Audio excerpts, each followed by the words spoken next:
Assalamualaikum warahmatullahi wabarakatuh. Alhamdulillah. Alhamdulillahi rabbil alamin. Subhanaka la ilma lana illa ma 'allamtana innaka antal alimul hakim. Rabbi shrah li sadri wa yassir li amri wahlul 'uqdatam min lisani yafqahu qawli. اللهم صل وسلم على سيدنا محمد مفتاح باب رحمة الله عدد ما في علم الله صلاة وسلاما دائمين بدوام ملك الله وعلى آله وصحبه أما بعد الحمد لله. Malam hari ini kembali kita diperjumpakan oleh Allah Subhanahu wa Ta'ala dalam majlis yang baik, dalam bulan yang baik. Semoga hadirnya kita di majlis yang baik di tahun yang baru ini kelak menjadikan di akhiri usia kita juga dalam keadaan yang baik, dalam keadaan diridhai oleh Allah dan Rasulnya, dalam keadaan husnul khatimah. Amin ya rabbal alamin. Alhamdulillah, beberapa waktu yang lalu kita baru saja sama-sama memasuki tahun yang baru. Semoga tahun ini lebih berkah untuk kita semua, menjadikan tahun yang insya Allah di dalamnya Allah menjadikan kita manusia-manusia yang lebih taat kepada Allah, manusia-manusia yang lebih bertakwa kepada Allah Subhanahu wa Ta'ala. Dan semoga seluruh urusan kita di tahun ini dan tahun-tahun yang akan datang diberikan kemudahan oleh Allah Subhanahu wa Ta'ala dan dijadikan tahun yang membahagiakan untuk kita, baik dalam urusan dunia maupun dalam urusan akhirat. Amin ya rabbal alamin. Pada kesempatan yang lalu kita sudah kaji hadis-hadis Nabi besar Muhammad sallallahu alaihi wasallam yang menjelaskan tentang hikmah di balik sebuah ujian yang diturunkan oleh Allah Subhanahu wa Ta'ala. Dan alangkah baiknya setiap kita hadir ke suatu majelis, maka apa yang kita dapatkan di majelis-majelis tersebut pelan-pelan kita amalkan supaya ilmu yang kita dapatkan bermanfaat. Khususnya majlis yang di situ kita juga diajarkan tentang akhlaknya Nabi besar kita Muhammad sallallahu alaihi wasallam. Beliau suri tauladan kita, maka hendaknya kita mencontoh sedikit demi sedikit akhlak Nabi besar kita Muhammad sallallahu alaihi wasallam. Dalam hadisnya Nabi sallallahu alaihi wasallam bersabda, menjelaskan kepada kita tentang hakikat seorang muslim yang baik, muslim yang sejati. Beliau bersabda, al-muslim, seorang muslim yang sejati adalah man salimal muslimuna min lisanihi wa yadihi. Muslim yang sejati itu di mana muslim lainnya terselamatkan dari gangguan lisannya dan tangannya. Jadi kalau kita ingin jadi muslim yang sejati, muslim yang baik, muslim yang memiliki akhlak yang luhur, maka caranya bagaimana? Salah satu caranya orang lain tidak terganggu baik dari ucapan kita maupun perbuatan kita. Artinya apa? Kita nggak ganggu orang, nggak nyakitin orang, baik dengan lisan kita maupun dengan perbuatan kita atau dengan tangan kita. Wal muhajir, dan orang-orang yang berhijrah itu man hajara manahallahu anhu, yaitu orang-orang yang meninggalkan segala sesuatu yang dilarang oleh Allah Subhanahu wa Ta'ala. Kalau di zaman Nabi dulu ada hijrah pindah tempat dari Mekah menuju ke Madinah. Kemudian sebelumnya ada hijrahnya para sahabat ke negeri Habasyah. Nah, hari ini kita nggak hidup dalam kondisi seperti itu. Kita hidup aman, tentram, bisa menjalankan syariat. Maka seseorang muhajir, hakikatnya orang yang berhijrah, maka dia adalah orang yang apa? Yang meninggalkan atau berpindah dari keburukan menuju kebaikan, meninggalkan segala sesuatu yang dilarang oleh Allah Subhanahu wa ta'ala. Nah, biasanya tahun baru Hijriyah ini kita senantiasa diingatkan dengan peristiwa besar yang dialami oleh Nabi Muhammad Sallallahu Alaihi Wasallam, yaitu hijrahnya beliau ke kota Madinah. Maka ayo di tahun yang baru ini kita benar-benar menjadi muhajir, yaitu orang-orang yang meninggalkan segala sesuatu yang dilarang oleh Allah Subhanahu wa ta'ala. Kalau di tahun yang lalu masih ada perbuatan dosa yang sering kita lakukan, harus punya tekad yang kuat. Jangan sampai tahun ini sama dengan tahun yang lalu. Jangan sampai tahun ini lebih buruk daripada tahun yang lalu. Maka di majelis yang baik, ayo tanamkan niat supaya di tahun ini kita menjadi orang yang lebih baik daripada tahun yang lalu. Nabi sudah mewanti-wanti kita, menjelaskan kepada kita, dan kita sering dengar sabdanya Nabi Muhammad, innamal a'malu binniyat, setiap amal tergantung daripada niatnya. Wa innamal likulli imri'in ma nawa, dan kembalinya perbuatan itu manfaatnya untuk orang yang melakukan itu tergantung daripada niatnya. Jadi seseorang itu mendapatkan sesuatu sesuai dengan apa yang dia niatkan.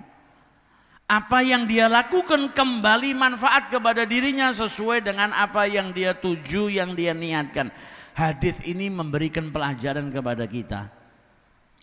Yang pertama apa? Melakukan sesuatu semata-mata karena Allah Subhanahu wa ta'ala, biar mendapatkan pahala yang besar. Karena dalam hadis ini Nabi memberikan permisalan kepada kita, barang siapa yang hijrahnya karena Allah dan Rasulnya, maka sesungguhnya hijrahnya karena Allah dan Rasulnya. Dia mendapatkan pahala daripada hijrahnya. Taat kepada Allah, taat kepada Rasul, rela mengorbankan, meninggalkan tempatnya, anaknya atau kerabatnya ya. Sahabat-sahabat Nabi ketika berhijrah, mereka meninggalkan sesuatu yang mereka cintai semata-mata karena apa? Karena Allah dan Rasulnya, untuk dapat ridhonya Allah dan Rasulnya. Maka yang seperti itu dapat pahala yang besar. Tapi barang siapa yang hijrahnya karena dunia yang hendak ia dapatkan atau wanita yang hendak dia nikahi, fa hijratuhu ila ma hajara ilaih. Bukan berarti nggak bagus. Orang mau kerja ngasih nafkah bagus. Orang mau nikah menyempurnakan setengah daripada agamanya. Atau orang mau menikah karena ingin menyelamatkan dirinya daripada perbuatan maksiat. Bukan nggak bagus. Tapi di sini kita diajarkan supaya nggak kehilangan pahala yang lebih besar. Karena Nabi memberikan permisalan ada dua orang atau dua golongan. Yang hijrahnya karena Allah dan Rasulnya dapatnya besar. Tapi yang bukan karena Allah dan Rasulnya, karena hal yang lain, karena dunia yang hendak ia dapatkan atau wanita yang hendak dia nikahi, yang kedua ini nggak dapat seperti yang pertama yang mendapatkan pahala yang besar. Jadi kalau bahasa kita sekarang ini, ada orang perbuatannya sama, ada dua orang perbuatannya sama, bukan berarti dua-duanya dapat hal yang sama, tergantung daripada niatnya. Ada orang yang sholat tujuannya apa? Mendekatkan diri kepada Allah. Dia bangun malam sholat malam. Sebelahnya ada orang lain, sholatnya ya sama, jumlah rakaatnya sama, tempatnya sama, sebelah-sebelahan. Bahkan mungkin pakaiannya juga sama. Tapi niatnya ketika dia bangun malam untuk sholat tadi, supaya dipandang sama orang lain kalau dirinya orang soleh. Amalnya sama tapi dapatnya beda. Karena Nabi juga menjelaskan kepada kita, dulu sebelum Ramadan sering kita kaji, rubba sha'im laisa lahu min siyamihi illal ju' wal atas. Betapa banyak orang yang puasa tapi nggak dapat apapun dari puasanya kecuali lapar dan dahaga. Padahal yang puasa yang lainnya, orang yang lainnya dia puasa dapat pahala yang berlimpah. Yang ini nggak dapat kecuali lapar dan dahaga. Rubba qa'imin, betapa banyak orang yang bangun malam, laisa lahu min qiyamihi illa, dia tidak dapat apapun dari bangun malamnya illa ta'ab, kecuali rasa capek, wasahar, dan juga begadang saja. Au kama qala sallallahu alaihi wasallam. Jadi ada yang dapat banyak, ada yang dia nggak dapat apa-apa kecuali seperti yang tadi disampaikan sama Nabi Muhammad. Maka tata niat kita. Kata para ulama, sesuatu yang diniatkan itu bisa mendatangkan pahala walaupun perbuatannya itu bukan bagian daripada amal ibadah. Hanya sesuatu yang sering kita lakukan keseharian, makan, minum, kalau diniatkan untuk taqarrub kepada Allah, dapat pahala dari Allah Subhanahu wa ta'ala. Kalau kita sudah niat melakukan sesuatu, ternyata ada uzur yang menjadikan kita tidak bisa melakukannya, maka insya Allah tetap dicatat pahalanya, diberikan pahalanya oleh Allah Subhanahu wa ta'ala. Seperti hadis Nabi yang diriwayatkan oleh Sayyidah Aisyah, sering kita ulang di majelis ini, tentang orang yang punya kebiasaan bangun malam tapi suatu malam dia ketiduran, maka pahalanya tetap diberikan oleh Allah Ta'ala dan tidurnya menjadi sedekah dari Allah untuk dirinya. Kemudian orang yang mau berangkat sholat sampai di sana, mau sholat jamaah sampai sana sudah tertinggal, sudah selesai, tetap dicatat baginya pahala jamaah oleh Allah Subhanahu wa ta'ala. Kemudian peristiwa perang Tabuk, Nabi pulang dari perang bilang sama para sahabatnya, di Madinah ada sekelompok orang, yaitu maksudnya para sahabatnya yang gak ikut keluar perang Tabuk, masirtum masiran wala qata'tum wadiyan illa kanu ma'akum. Kalian gak melewati suatu jalan, tidak melewati sebuah lembah kecuali mereka yang di Madinah, yaitu yang gak ikut bersama dengan kalian. Maksudnya apa? Mendapatkan pahala juga. Sampai sahabat bertanya, wahum bil Madinah, sedangkan mereka di Madinah ya Rasulullah. Kalau yang keluar sama Nabi kan ngerasakan capeknya, jalannya, bahayanya di medan perang. Nah ini yang di Madinah, mereka cuma di Madinah, gak kemana-mana. Tapi kita tidak melakukan apapun, tidak melewati jalan, tidak capek, tidak itu semua, kecuali mereka dapat pahalanya. Kata Nabi Muhammad, wahum bil Madinah. Iya, sedangkan mereka di Madinah. Kata Nabi Muhammad, habasahumal udhur, dalam riwayat yang lain habasahumal marad. Mereka nggak bisa keluar karena ada udhur yang menimpa mereka. Dalam riwayat yang lain mereka nggak bisa keluar karena sedang sakit. Tadinya sudah niat, yang menjadikan mereka nggak bisa keluar karena udhurnya tadi. Entah sakit atau udhur yang lain menjadikan mereka nggak bisa keluar, tapi pahalanya tetap diberikan oleh Allah Subhanahu wa ta'ala. Maka ayo di tahun yang baru ini niatkan kita mau jadi orang yang lebih baik, dan kemudian minta taufik dari Allah. Kita koreksi tahun lalu berapa banyak kita sholat jamaah, berapa banyak kita sholat gak berjamaah. Tahun ini niatkan semaksimal mungkin kalau sholatnya jamaah. Tahun ini saya ingin sholatnya ada di masjid. Tahun ini saya ingin punya target. Sebagaimana urusan dunia, kalau kita mau sukses ya punya target. Begitu juga dengan urusan akhirat, punya target. Jangan sampai tahun ini lewat seperti tahun-tahun sebelumnya, atau tahun ini lewat dan kita buang umur kita sia-sia. Cuma makan, tidur, dolan, makan, tidur, dolan, akhirnya tahun itu lewat, kita nggak dapat apapun. Dunia nggak dapat, akhirat nggak dapat. Dan kita ingat pesan Nabi Muhammad tadi, seorang muslim yang sejati adalah di mana muslim lainnya terselamatkan dari lisannya dan tangannya. Jadi kalau kita mau jadi orang yang baik, jangan sampai tetangga kita terganggu baik dengan lisan kita maupun dengan tangan kita. Jangan sampai kerabat kita terzalimi karena lisan kita atau perbuatan kita. Jadikan diri kita orang yang bisa memberikan manfaat kepada mereka, bisa melakukan kebaikan. Kalau belum bisa, minimal nggak ganggu, nggak berbuat buruk kepada mereka.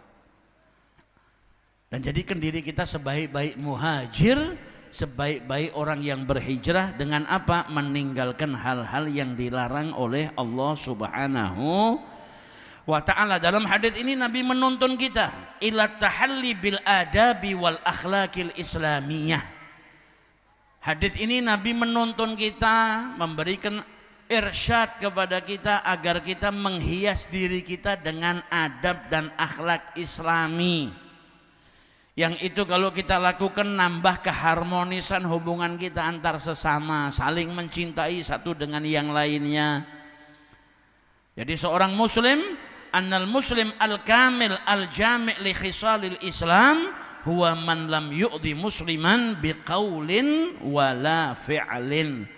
Muslim yang sempurna, muslim yang di dalamnya terkumpul sifat-sifat yang baik, yaitu seorang muslim yang tidak mengganggu muslim lainnya baik dengan ucapannya ataupun perbuatannya. Dan kenapa kok dikhususkan lisan di sini? Dan juga tangan. Muslim yang sejati adalah muslim di mana muslim lainnya tidak terganggu dengan lisannya ataupun dengan tangannya. Kenapa kok cuma dua yang diucap? Berarti kita nyakitin orang dengan kaki boleh? Ya enggak boleh juga. Kenapa kok cuma yang disebut dua? Karena kebanyakan perbuatan kejahatan itu datangnya dari dua hal ini. Kebanyakan kejahatan itu sumbernya kalau enggak dari lisan ya dari tangan. Lisan memfitnah, mencaci, memaki, nyakiti hatinya orang. Kemudian tangan membunuh, mencuri dan lain sebagainya. Bahkan para ulama mengatakan kenapa kok yang didahulukan dalam hadis ini ucapan Nabi lisan dulu baru setelah itu tangan.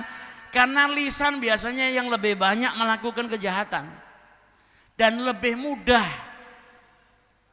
Kadang ada sekelompok orang yang berkelahi, bertengkar, atau ada pasangan suami istri yang bercerai-berai hanya karena lisannya seseorang. Kita lihat bagaimana dahsyatnya lisan. Ngucapnya gampang, tapi ucapannya bisa meleburkan banyak hal. Maka dari itu kita dinasehatkan dan dituntun oleh Nabi besar kita Muhammad Sallallahu Alaihi Wasallam agar jaga lisan kita, jaga perbuatan kita, tangan kita, jangan kita lakukan untuk mengganggu orang lain. Dan jadikan permulaan dari tahun ini kita tata niat yang baik, kemudian kita bertaubat kepada Allah. Manusia tempatnya salah, dan Allah suka dengan hambanya yang kembali bertaubat kepada Allah Subhanahu wa ta'ala. Taubat itu artinya adalah ar-ruju', kembali. Dalam syariat disebut taubat karena apa? Ar-ruju' minal bu'di anillah, ar-ruju' minal bu'di anillah ilal gurbi ilaihi. Orang yang bertaubat dalam syariat itu berarti orang yang kembali dari yang tadinya jauh dari Allah, kembali mendekat kepada Allah Subhanahu wa ta'ala. Artinya orang kalau melakukan perbuatan dosa pada hakikatnya dia sedang lari menjauh dari Allah. Orang yang jauh dari Allah nggak dapat apa-apa. Maka caranya supaya kita bisa dekat lagi sama Allah Ta'ala, ya kita kembali kepada Allah Subhanahu wa ta'ala. Dan Allah nggak pernah nutup pintu taubatnya. Pintu taubatnya dibuka sama Allah Subhanahu wa ta'ala selagi roh kita belum dicabut, kiamat belum datang, matahari belum terbit dari tempat terbenamnya, masih ada waktu buat kita kembali bertaubat kepada Allah Subhanahu wa ta'ala. Nah, kita kalau kebanyakan dosa nanti akhirnya apa? Hati keras, tidak pengen taubat. Ini bahayanya orang kalau sering melakukan perbuatan dosa. Akhirnya hatinya kotor, hatinya keras, pengen untuk taubat aja nggak ada. Nah, ini bahaya kalau sampai seperti itu. Nah, kalau kita tiba-tiba pengen taubat, bergegas, jangan ditunda. Segera menghampiri atau mendekatkan diri kepada Allah, bertaubat, minta ampun kepada Allah. Salah seorang sahabat Nabi, kalau tidak salah Sayyidina Ali bin Abi Thalib, beliau berkata, seorang hamba itu tidak diilhami oleh Allah untuk bertaubat kecuali Allah sudah menyiapkan untuknya ampunan. Karena dia diilhami oleh Allah Ta'ala untuk bertaubat. Artinya apa? Allah mau dia kemudian bertobat dan diberikan ampunan oleh Allah Subhanahu wa ta'ala. Sahabat Nabi Sayyidina Abdullah ibnu Mas'ud, beliau mengatakan, innal mu'min, seorang mukmin itu yara dzunubahu, dia memandang perbuatan dosanya, ka'annahu qa'idun tahta jabalin. Seorang mukmin itu memandang perbuatan dosa itu seakan dia duduk di bawah gunung, yakhafu ay yaqa'a alaihi, dan dia takut gunung itu menimpa dirinya. Jadi mandang perbuatan dosa seperti dia itu sedang duduk di bawah gunung, di atas gunung ada batu besar atau bahkan mungkin gunungnya akan jatuh kepada dirinya. Nah, orang yang duduk di bawah gunung kemudian dia khawatir, takut ada batu yang besar mau menjatuhi dirinya. Apa yang dia lakukan? Dia cepat-cepat lari menyelamatkan dirinya dari bawah gunung tadi. Nah, seorang mukmin dia memandang perbuatan dosa nggak santai-santai seperti duduk di bawah gunung tadi. Saya harus menyelamatkan diri saya dari batu yang jatuh. Dia memandang dosa, saya harus menyelamatkan diri saya dari apa? Dari murkanya Allah, dari hukumannya Allah. Caranya gimana? Bertaubat kepada Allah Ta'ala. Sebaliknya orang fajir itu melihat perbuatan dosa itu seperti lalat yang hinggap di hidungnya kemudian diusir, dihentakkan dengan telapak tangannya. Jadi cuma nganggap seperti itu, kayak lalat nempel kemudian digusah. Kita hari ini gusah laler yang nempel di muka kita berapa kali nggak ingat, karena apa? Nggak penting. Nah, orang yang fajir itu nganggap ya perbuatan dosa mandangnya seperti itu, hal yang nggak penting. Nah, ini kalau dilanjutkan bahaya. Akhirnya apa? Nggak nyadari kesalahannya, nggak bertaubat kepada Allah Subhanahu wa ta'ala. Makanya beliau kemudian, sahabat Nabi juga menjelaskan kepada kita apa? Idza asbahta, kalau engkau berada di waktu pagi maka jangan tunggu datangnya waktu sore. Wa idza amsayta, dan kalau engkau berada di waktu sore jangan tunggu waktu pagi datang. Maksudnya apa? Kalau mau berbuat baik jangan ditunda. Salah satu perbuatan baik apa? Taubat. Bengi-bengi kilingan, ya Allah dosaku oke, saya pengen bertobat. Engkau sesuk wae lah. Sesuk dino Jumat, pas Jumatan aku tak tobat. Iya kalau hidup sampai Jumat. Iya kalau bangun di esok hari. Begitu juga di waktu pagi ketika kita menyadari ada perbuatan dosa, bergegas untuk bertobat kepada Allah. Atau ingin melakukan kebaikan, jangan ditunda. Karena kalau ditunda godaannya lebih besar. Akhirnya kita gagalkan apa yang sudah kita niatkan. Jadi begitu ada niatan baik, lakukan. Begitu kita sadar akan perbuatan salah, ya bergegas untuk bertaubat kepada Allah Subhanahu wa ta'ala. Sebagaimana dikatakan oleh Asy-Syaikh Abi Bakar Al-Wasiti rahimahullahu ta'ala, beliau mengatakan at-ta'anni fi kulli syai'in hasan. Ngelakukan sesuatu itu enggak tergesa-gesa, enggak cepat-cepat, pelan-pelan. Dalam segala sesuatu itu bagus, kecuali dalam 3 perkara. Yang pertama, inda waqtis shalah, ketika datang waktu sholat jangan ditunda, engkau lah. Semakin cepat engkau melaksanakan sholat semakin bagus, kecuali sedang sendirian nek nunggu nanti ada jamaah, beda cerita. Tapi bagusnya bagaimana? Ketika datang waktu sholat, ya sholat di awal waktu. Kemudian wa inda dafnil mayyit, ketika hendak memakamkan orang yang meninggal dunia, semakin cepat semakin bagus. Keluarganya sudah kumpul komplit, ya cepat. Kemudian wa taubah indal ma'siyah, dan bertaubat ketika melakukan perbuatan dosa, jangan ditunda. Maksiatnya hari Kamis, kemudian aku pengen tobat tapi dino Jumat wae lah. Nah, segala sesuatu kalau dilakukan pelan-pelan bagus, kecuali dalam 3 hal ini kata beliau. Salah satunya apa? Ketika berbuat maksiat jangan tunda untuk bertaubat kepada Allah Subhanahu wa ta'ala. Dan juga tentu bukan hanya 3 hal ini. Kalau kita baca nasihat-nasihat para ulama, ada hal-hal yang lain yang ditambah. Seperti misalnya apa?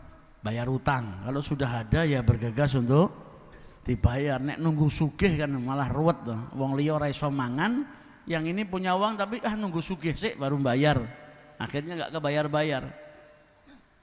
Nah, jadi ini nasihat-nasihat dari para ulama yang sebaiknya dan seyogyanya kita mengamalkan supaya mendapatkan ridha dari Allah Subhanahu wa ta'ala. Kemudian dari peristiwa hijrahnya Nabi SAW banyak sekali memberikan kita pelajaran.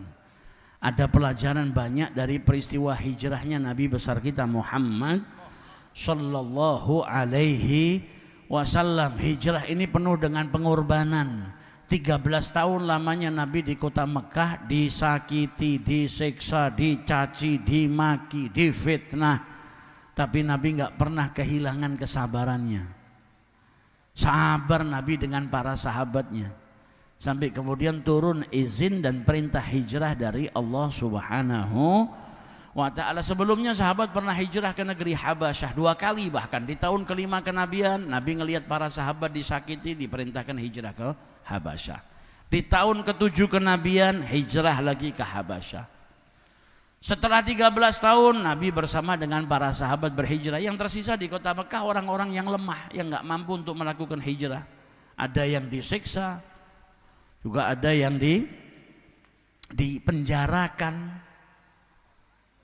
Jadi sampai dalam bab kitab sirah itu ada bab yang menjelaskan tercegahnya atau tercegatnya orang-orang yang lemah, mustadhafin.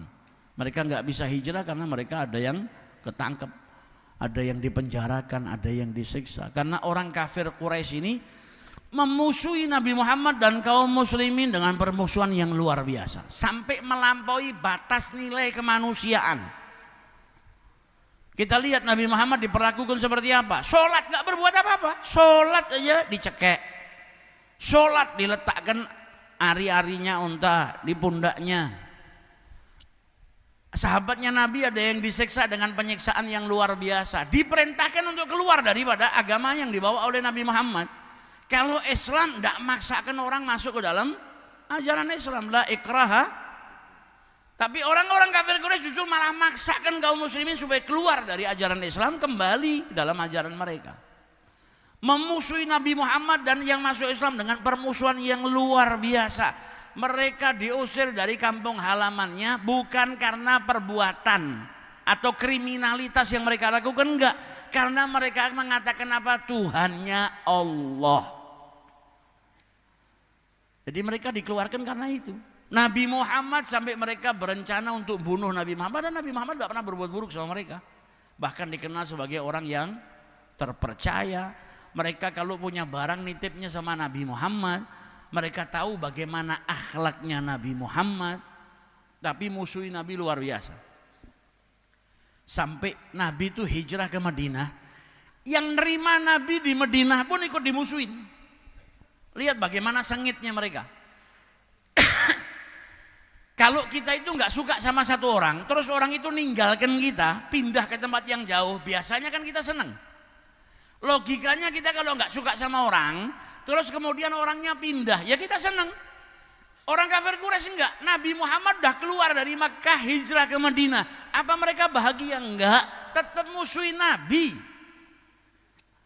Sampai pemimpinnya orang Ansar, Sayyidina Sa'ad bin Mu'adz ketika pergi ke Makkah, dalam hadis diriwayatkan beliau itu singgah di rumahnya satu orang namanya Abu Sofwan, temannya dia di masa terdahulu sudah bersahabat. Jadi Abu Sofwan ini kalau pergi ke Madinah ya singgahnya di rumahnya Sayyidina Sa'ad. Sayyidina Sa'ad kalau pergi ke Mekah ya singgahnya di situ. Kemudian beliau mau tawaf di Ka'bah, kata Abu Sofwan jangan dulu karena Nabi hijrah ke Madinah. Dia khawatir sahabatnya ini nanti kalau ketemu sama orang Mekah dimusuhin, atau ada perlakuan yang nggak baik, disuruh nunggu. Nanti kalau orang-orang sudah nggak perhatian atau waktu siang sudah datang orang istirahat, baru kau keluar untuk tawaf. Datang waktu siang keluar, Sayyidina Sa'ad tawaf. Tujuannya di saat orang sudah nggak memperhatikan. Tiba-tiba sampai di depan Ka'bah, yang dia dapati siapa? Paling dahsyatnya musuh, Abu Jahal. Abu Jahal ada di sana. Kemudian Abu Jahal nanya, ente siapa? Padahal dia tahu, ini pemimpinnya kaum Ansar, pemimpinnya orang-orang Madinah.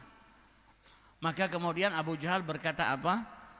Engkau tawaf di Ka'bah aminan, dalam keadaan aman sentosa. Wa qad awaitum Muhammadan, dan engkau telah menerima, ngelindungi Nabi, ngasih tempat buat Nabi Muhammad dan para sahabatnya.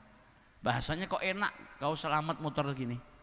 Sedangkan engkau yang menerima Nabi, ngelindungi Nabi, ngasih tempat tinggal Muhammad dan para sahabatnya.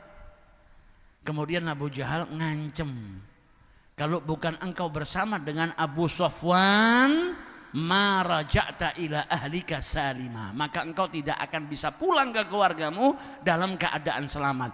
Padahal sebelumnya orang Mekah sama orang Madinah ini akur, tapi begitu orang Madinah ikut melindungi Nabi Muhammad, ikut dimusuhi sama mereka. Lihat bagaimana dahsyatnya permusuhan orang-orang Quraisy kepada Nabi besar Muhammad sallallahu alaihi wasallam.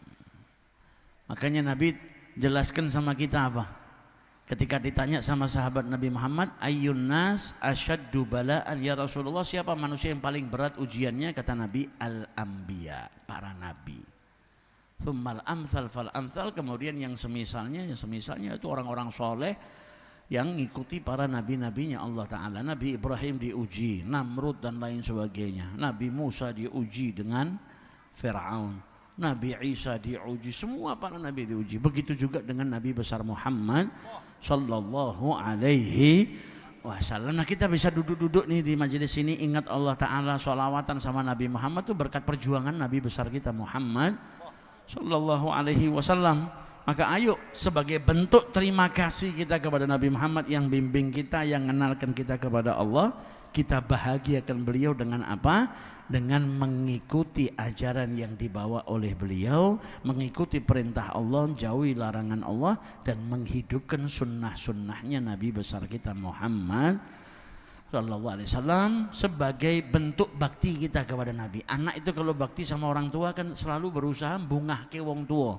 Kita kalau sayang sama Nabi, bakti sama Nabi Muhammad, kita juga harus membuktikan dengan apa? Bungah ke kanjeng Nabi Muhammad sallallahu alaihi wasallam. Bagaimana salah satu cara membungahkan kanjeng Nabi? Ya, menghidupkan sunnahnya. Kemudian ngamalkan apa yang diwasiatkan sama beliau. Nabi sukanya kita punya akhlak yang baik. Salah satu wasiatnya tadi apa? Orang lain yang ada di sekeliling kita selamat dari gangguan lisan kita, dari gangguan tangan kita. Artinya apa? Jadilah seorang muslim yang enggak ganggu orang lain, yang enggak nyakitin orang lain. Tapi yang harusnya kita lakukan apa? Memberikan manfaat kepada orang lain. Insya Allah amal itu bisa membahagiakan Nabi besar kita Muhammad sallallahu alaihi wasallam. Semoga Allah Ta'ala tidak memisahkan kita dari majelis ini kecuali dosa-dosa kita diampuni oleh Allah Ta'ala. Hadirnya kita di majelis ini dapat ridha dari Allah Subhanahu wa Ta'ala, dan semoga tahun ini kita lebih taat, lebih bertakwa kepada Allah, dan diberikan taufik untuk bisa meneladani akhlaknya Nabi besar Muhammad sallallahu alaihi wasallam, dan juga menghidupkan sunnah-sunnahnya. Amin ya rabbal alamin. Wal afu minkum. Tsumma assalamu alaikum warahmatullahi wabarakatuh.